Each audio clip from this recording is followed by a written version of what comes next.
Telugu Desam party నిజమైన కార్యకర్తలంతా కూడా ఒక సమావేశాన్ని ఏర్పాటు చేసుకుని తెలుగుదేశం పార్టీ ఈ కడప నగరంలో తెలుగుదేశం పార్టీ జెండాను ఏ విధంగా మనం కష్టపడితే ఎగరేయగలమో, మా చంద్రబాబు నాయుడు గారిని ముఖ్యమంత్రి చేసుకోగలమో, మా నారా లోకేష్ గారి నాయకత్వాన్ని ముందుకు తీసుకోగలమో అనేటటువంటి కార్యాచరణ దాని మీద ఈరోజు అమీర్ బాబు, నేను, దుర్గా ప్రసాద్ గారి నాయకత్వంలో ఇక్కడ ఒక పెద్ద ఆత్మీయ సమావేశాన్ని ఏర్పాటు చేయడం జరిగింది. ఈ ఆత్మీయ సమావేశంలో పార్టీ కార్యకర్తల యొక్క కష్టాలు, ఆవేదన, వాళ్ళ సూచనలు, సలహాలు కూడా మేము అన్నీ తీసుకొని ఈ పార్టీని ఏ విధంగా ముందుకు తీసుకుపోవాలనే దాని మీద, ఈ పార్టీలో ఏ విధంగా మనం అడుగులు వేస్తే ముందుకు పోతాం, మీరు సూచనలు సలహాలు ఇవ్వని అని మా కార్యకర్తలకు చెప్పడం జరిగింది.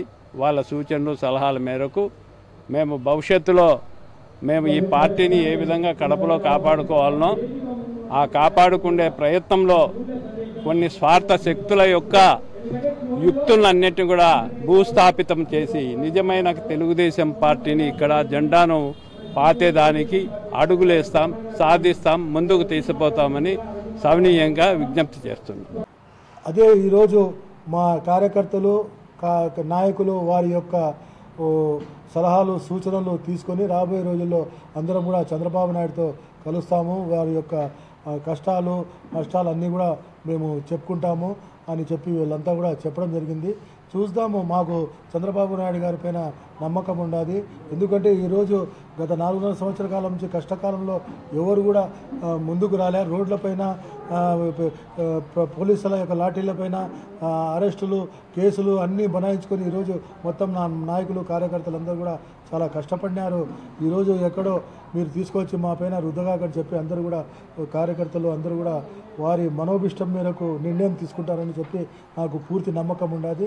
చూద్దాము. తప్పకుండా ఆయన సరియైన నిర్ణయం తీసుకొని ప్రజల కడప నియోజకవర్గం యొక్క మనోభావాన్ని గుర్తిస్తారని చెప్పి నేను భావిస్తున్నాను.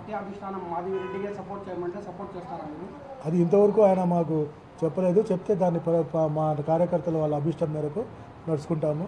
దాని ప్రకారము తొందరలోనే మీకు ఒక నిర్ణయం కూడా తెలుపుతాము. ఏమైనా కూడా మా నాయకులు, కార్యకర్తల వారి అభిష్టం మేరకే మేము ముందుకు సాగుతాము. మీరు సరిగా అందరినీ కలుపుకొని పోకుండా ఉంటే మళ్ళా మీకు వెనక్కి తీసుకుంటామని చెప్పి కూడా ఆయన ఒక మాట చెప్పడం జరిగింది. మేము దాంట్లో దృష్టిలో ఉంచుకొని చంద్రబాబు నాయుడు గారు మళ్ళా తన నిర్ణయాన్ని మార్చుకుంటారని చెప్పి మాకు నమ్మకం ఉండాలి.